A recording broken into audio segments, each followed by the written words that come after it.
talking to just now? I was talking to David. He's an assistant here. Whose assistant is he? He's Olivia's assistant. What did he say to you? He told me that he was leaving the company. Really? Why is he leaving? He's leaving because he doesn't like working here anymore. When is he going to leave? He's going to leave next month. Where is he going to work? He's going to work in St. Louis, Missouri. Which company is he going to work for? He's going to work for a company called Round the Clock. How big is that company? It is pretty big, I've heard.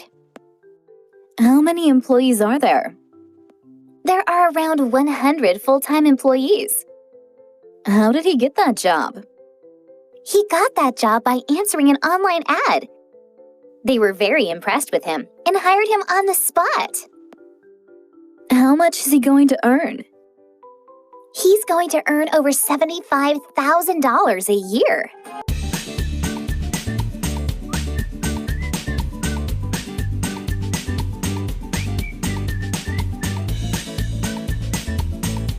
Hello, Mr. Robinson. Welcome to Rome. I'm Julia, your tour guide.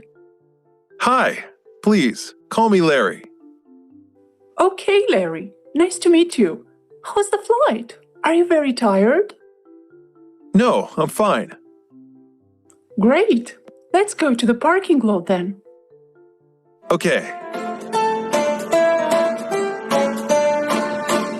Is it your first time here? Yeah, I was in Europe when I was a student, but somehow I never got here. In Rome, you have the feeling of going back in time. Nowhere in the world will you find as much history as here. You're going to stay here just for 2 days, right? Exactly. And my final destination is Oxford. I'm going to give a talk at a conference there. So you're here for work, not pleasure? Yes. Well, maybe some pleasure, too. I have a friend who lives in Oxford, and we're planning to meet up. That's nice. Where are we going first? To Hotel Savoy. We have reserved for you a nice room on the 5th floor, on the front. It is number 55. Perfect.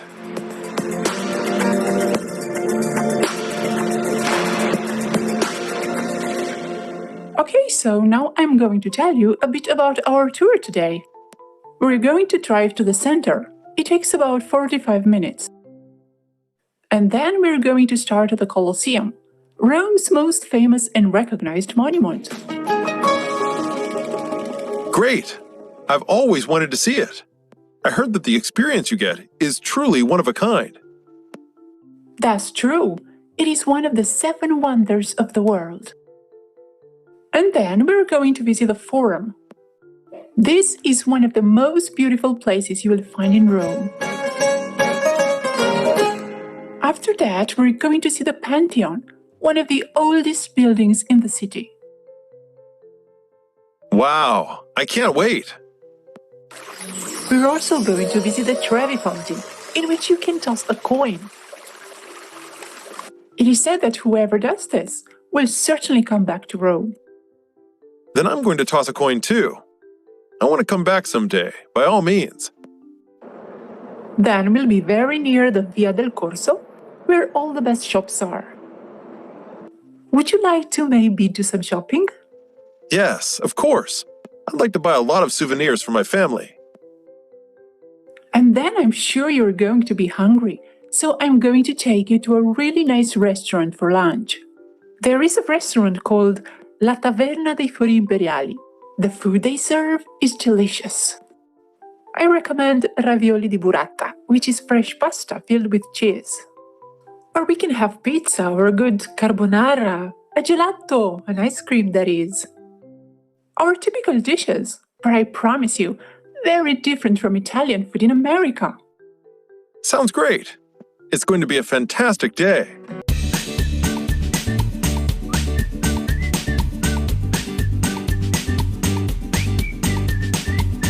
Seth, you've been in our company for almost a year now. What do you think of the other people in our department?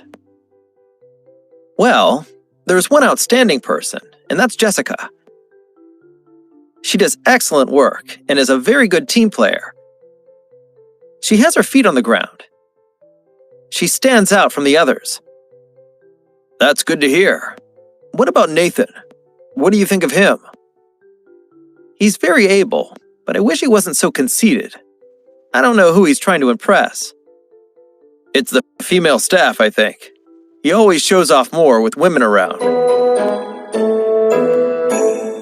Yes, I guess he's just a bit arrogant. But otherwise, his performance is fine. His work certainly measures up. He really wants to get ahead. You can count on him. So, there are no real problems then? Well, I'm very worried about Melanie. She seems to be screwing everything up at the moment. Every time I give her instructions, she never seems to understand. The other employees are complaining that they end up doing her work. One of them dropped a hint that she might resign if nothing is done about it. Oh dear. I'll have a word with her and make it clear that she has to improve, or we may have to ask her to leave.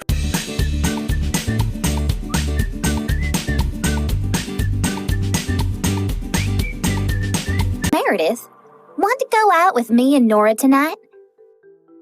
We're going to have a great time together. I don't want to be a killjoy. I'm just not in the mood to go out. You sure haven't been too happy lately. Is anything the matter? I'm feeling on edge these days because there are rumors that there may be some layoffs at my company at the end of the month. I can understand that. Nobody likes uncertainty, that's for sure. Especially when you might end up without a job. That's really too bad. So, what's the story? It's all because the management got carried away and took on too much debt. How long has this been going on? For some time, as it turns out. I'm worried sick about my job. Don't worry too much. You have great qualifications and skills, so you shouldn't have any trouble finding another job. But I don't want another job. This one is perfect. I love that it's so close to my home. And please don't tell anyone, Alice. I won't breathe a word. And stop worrying. Things always have a way of working out. Don't take life too seriously. Sometimes you just have to laugh at your problems. Easier said than done. It seems like everything's happening at once. Why? Is something else wrong? Yeah, I'm having trouble with my car, and I can't really afford any big repairs right now. I have to tighten my belt. I know a reasonable mechanic. I'll have him take a look. Thanks, Alice. It's good to know that I can always count on you. And you're a good shoulder to cry on. I really appreciate it. I'm glad I could help you get a few things off your chest.